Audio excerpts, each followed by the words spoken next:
Guys, for today's ulam natin ay nilagang manok. Yan ay manok ko, fresh na fresh yan guys. Ay ito patatas, pecha, ito isaw natin. Masarap kasi mangang-anghang guys. Ayan, let's go, luto na tayo guys. Ito na, mainit na yung mantika. Ayan, buti lang maglagay ng mantika guys. Kasi na yung manok, yung mantika ito naman yung katas.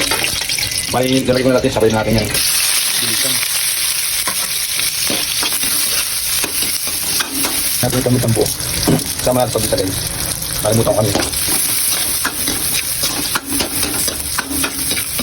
Guys, okay na siya, lagyan siya ng tubig.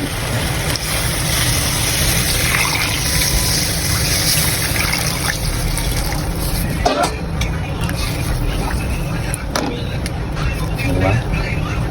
Pakuloan lang natin yan, tapos bago natin plahan. Guys, kumukulo na siya guys, kumukulo na. So, guys, yun na.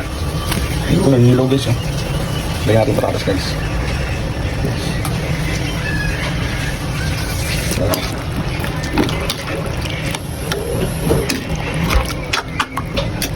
Sili guys, ang yan sarap. Mamaya durugin ko yan. Pulo na nga siya guys. Lagyan natin ketchup. Sarap sarap. Sarap niya guys, di ba? Yum yum yum meron maya guys. Ani rice na to guys kamaya. Lagyan natin sili. Di ba? Sarap. Sarap sarap meron maya guys. Madami yung kain ko nito guys. Sira ang diet ko. Mag-Boracay pa naman ako. Wala akong abs sa Boracay. Ito na guys, thank you for watching.